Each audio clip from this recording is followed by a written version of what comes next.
Hello everybody, 'tis I, Steve the Amateur Historian, out for my usual walk. Need to be bicycling a little bit more, but you know, I'm getting there. And today is June 20th, 2021.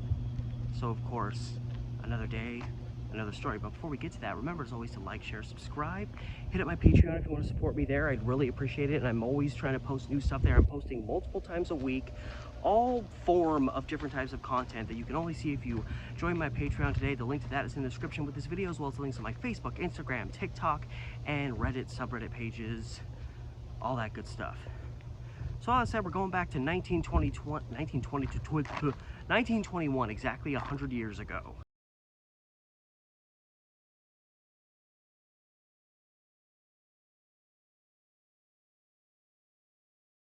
So today we are going to go to a specific spot in the city, the home that was once the home of a Mrs. T.K. Gray, located at 435 Newton in the Willamette Heights neighborhood. So kind of going up into the hills, up where Forest Park is, up where, I mean, because that's Willamette Heights today, and I'm pretty sure it was Willamette Heights, you know, 100 years ago. And it's kind of up in the hills, a lot of expensive homes, and that's actually where the house that was used, the Cullen home in the Twilight movies, that house was located in Willamette Heights. So a lot of really expensive homes, just a lot of stuff up there. So I can only assume that the Gray home referenced in this story is probably a pretty decent sized home. I don't know exactly at this moment where Newton is, but I'll obviously show you what that location looks like here, if I can find any images of what that would have looked like, what that house would have looked like, what that area would have looked like back then, and at least get you a contemporary Google image of what the area looks like today. A lot of really beautiful houses up there, and a lot of older houses too, so it wouldn't surprise me if the residence that the Grays lived in at 435 Newton is still there and being lived in by some lucky rich bastard. But for the sake of our story, you know, what can often come with a really nice home in a really nice neighborhood? Burglars. You know, you break into the rich people's home, you're gonna find stuff that you can sell and make more money on, because their odds are they're gonna have a lot more expensive stuff. So the Grays are rousted in fear because they suddenly hear someone rooting around in their home, and the immediate thought is thief. And as these sounds of some kind of prowler, something, are going on, the family immediately, you know, assumes they're being robbed, and the sounds that they hear are emanating from the house's attic. So the immediate presumption is the thief has gone through the home, probably realized that family members in the house have become aware of, you know, their presence in the home, and so they've darted upstairs through the door into the attic. And I'm thinking it was probably one of those classic where you like pull the thing back and these stairs come down from the ceiling and you climb up into the attic. Whatever the case, it is said that there was a door into the attic, and that the noises were heard of the thief scurrying around trying to find a way to escape, which is kind of hard when you're in the attic of a home, when you're trying to get out of the home.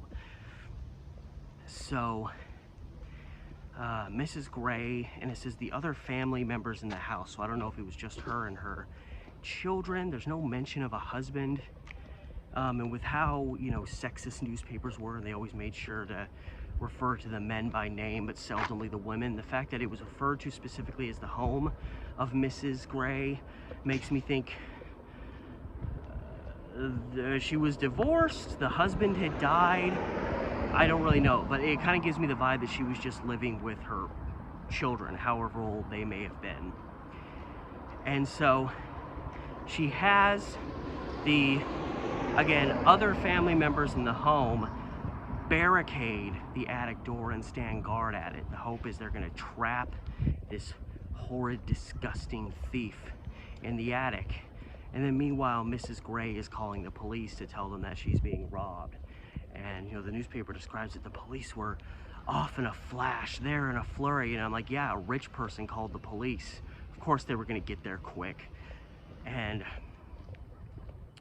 so the kids, or, you know, again, these other family members, whoever they were, you know, apparently standing guard at this door. And they said that whoever was inside was obviously hoping to escape somehow, because they heard him, you know, scurrying up and down the stairs, going back and forth between trying to figure out another way to get out and also bumping into the door to try to get out of the attic.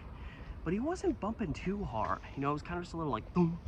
So it was almost like the guy wasn't really trying that hard to escape out of that actual attic door back into the house, which would kind of make sense. Like, why would you flee right into the arms of the people that live there, who might be able to capture you, and worst case might be able to identify you if you still do get away?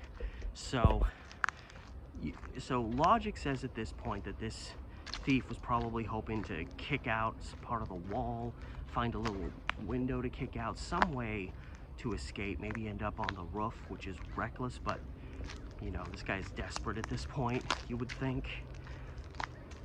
And so the police are responding, but up in the Willamette Heights, again, you're on the fringe of Forest Park, you're uphill, you're in this area where kind of Portland civilization is kind of fading off.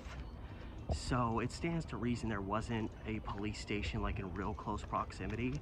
And it's 1921, you know. Police have got cars, but they're, you know, 1920s cars, you know, so they're, you know, they can't get in their cruisers like today and fly through traffic at 120 to get where they need to go. They're in these little old dinky cars that, you know, putter even on level ground like this.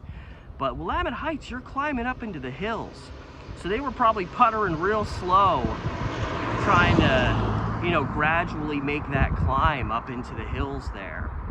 So they're taking a little while. So it says in the newspaper article that Mrs. Gray, like, called the police again. Again, being a rich person, she probably just assumed that magic would happen.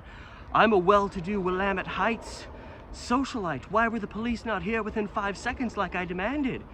There's a criminal in my attic. You know, and so she calls again, and right around the time she makes her second call, the first officers actually finally do arrive at her residence. They come inside the house, and at this point you're thinking this crook has got no hope of escape now. And as the authorities arrive on scene, they see what is described as 4 very frightened family members, 3 female, 1 male. So again, I'm assuming, you know, obviously one of the females is Mrs. Gray. I'm assuming the other 2 females and the male are her children. And they stacked up against that attic door whatever they could. There was a table. They said there was even like picture frames thrown. They were just like, whatever you can shove against there, do it. And so, you know, the police are aware of the dangers of the situation. This could be a criminal armed menace that they're dealing with on their hands. So they push the family aside. The officers approach cautiously, open the attic door, and begin ascending into the attic. And as they do so, they realize it's very quiet in here. They're not hearing anything. There's nothing. Dead silence. So it's like, did the burglar somehow manage to find a way to escape? Is he up on the roof of the house right now?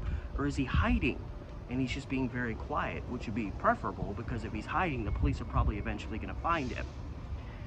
But then as they're, you know, moving around very quietly, all of a sudden they hear a small sound and they react. And the sound they hear is the exact same sound that the Grays have been hearing from downstairs, so they know they got him cornered. They're gonna get their man today. They go right into the corner that the culprit is hiding, the source of the sounds. They look down in there. There was a mouse. A little attic mouse that had been scurrying around in their attic. A cheese burglar, as the newspaper so eloquently put it. All the sounds they heard from the attic, the scurrying, the running back and forth, the bumping in, the little bumps into the door of the attic. It was just a mouse, probably frantically trying to get out of the attic, just like a thief would. Maybe just looking for some cheese, but that was the whole source of all of the mania in their house, was a little mouse. So, you know, I mean, I guess I don't blame the Grays for calling the police, but it turned out to be a colossal waste of time and fear on everyone involved. But, as always, in particular, it's a funny story because in a story that started out making y'all think it was going to be about some big crime, nobody actually got robbed, nobody got hurt and or killed in the retelling of this story. Just a mouse wreaking havoc unknowingly on the families of the Gray home in Willamette Heights. That's the story. What more do you want? It was a mouse. Maybe that's an anticlimactic conclusion for some, and for those of you that think it is, I call you royal pain in my ass. I think it's a pretty damn funny story, especially since it happened to rich people. So all that said, I would like to thank you as always for stopping by, for watching today, for supporting the channel, for supporting this series, and supporting me as just one of millions of YouTubers out there trying to make it happen. And if you want to help me continue to grow, blossom, flourish, if you will, remember to like, share, subscribe, hit up my Patreon. As I said at the beginning of the video, I'm always posting new stuff there multiple times a week, and you can only access it if you join my Patreon today. The link to that is in the description with this video, along with the links to my Instagram, Facebook, Reddit subreddit page, and my TikTok. It's all there for your perusal. And all that said, it's been Steve, the Amateur Historian, and I'll see you tomorrow.